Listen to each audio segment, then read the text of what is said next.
बचे हुए चावल के बहुत सारी डिशेस हो सकती हैं। उसमें से एक सभी की हॉट फेवरेट डिश होती है जिसका नाम है फ्राइड राइस। और ख़ासकर अगर एग फ्राइड राइस हो तो उसकी बात ही कुछ और है। तो चलिए दोस्तों, आज बनाते हैं अंडा फ्राइड राइस। इसके लिए सबसे पहले हम लोग कुछ वेजिटेबल्स कट कर लेते हैं। वेजिटेबल्स को आप छोटा छोटा काट लीजिए। इसमें मैंने पत्ता गोभी, गाजर और स्प्रिंग अनियंस का इस्तेमाल किया है, यानी कि जो हरा वाला प्याज होता है। आप चाहें तो इसमें और भी तरह की वेजिटेबल्स का इस्तेमाल कर सकते हैं, जैसे कि बीन्स आप इसमें डाल सकते हैं, आप इसमें ब्रोकली डाल सकते हैं, आप इसमें मशरूम डाल सकते हैं।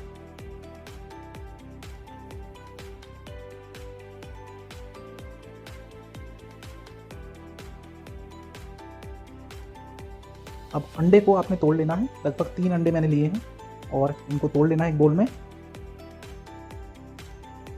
इसके बाद अंडे को बहुत ज़रूरी है आपको सीज़न करना, यानी कि उसमें नमक और काली मिर्च का पाउडर आपने डालना है। और इसके बाद अपने अंडे को थोड़ा सा फेंट लेना है। तो सबसे इम्पॉर्टेंट है आपका जो अंडा इसमें बनाना है। यहाँ पर हम ऑयल डालते हैं, सिंपल वेजिटेबल ऑयल, और इसमें आप अपने अंडे को बना लीजिए। तो ये अंडा हमने इसमें डालने के बाद हमें इसको ऐसे ही स्क्रैम्बल कर लेना है। अंडे को दोस्तों ओवर कुक मत करिएगा, नहीं तो ये थोड़ा टफ सा हो जाता है। तो इसको आपने जस्ट कुक ही पकाना है, क्योंकि जब आप इसको रख देंगे उसके बाद भी इसकी कुकिंग जो है वो कंटिन्यू रहती है। तो अंडे को आप ओवर कुक बिल्कुल ना करें।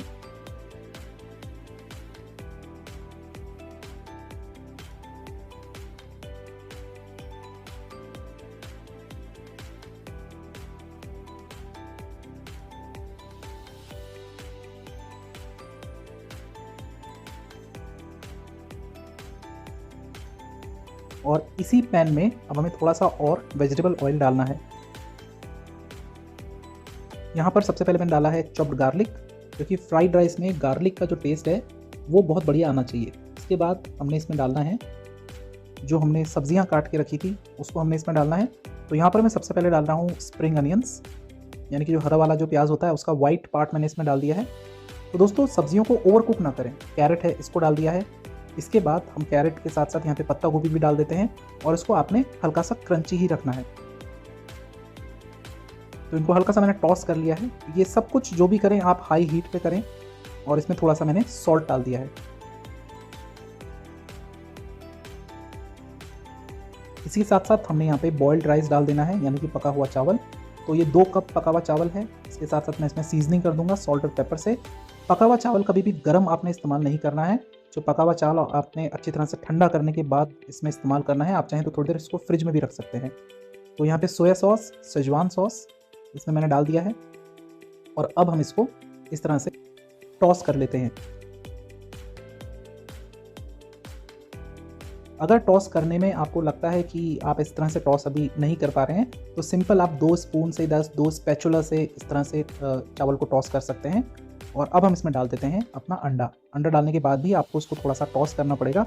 यहाँ पर याद रखिएगा, जब आप फ्राइड राइस बनाएं तो फ्राइड राइस को ना अच्छी तरह से टॉस करना बड़ा ज़रूरी होता है। उसी से उसमें बढ़िया सा जो फ्राइड वाला जो टेस्ट है वो डेवलप होता है। तो अगर आप नहीं कर सकते हैं इस तरह से टॉस, तो सिंपल 2 स्पून ले लें, बड़े वाले जो स्पैचुला होते हैं, आप उससे भी कर सकते हैं। तो ये हमारा अंडा फ्राइड राइस बिल्कुल आसान तरीके से मैंने आपको बताया है कैसे बनाते हैं। जो बचे हुए चावल हैं उससे बेस्ट आप इस तरह से यूटिलाइज़ कर सकते हैं। और अगर आपको रेसिपी पसंद आई तो हमारे चैनल को लाइक, शेयर और सब्सक्राइब ज़रूर करें। मिलता हूँ ऐसी ही किसी नई वीडियो में, तब तक के लिए नमस्कार।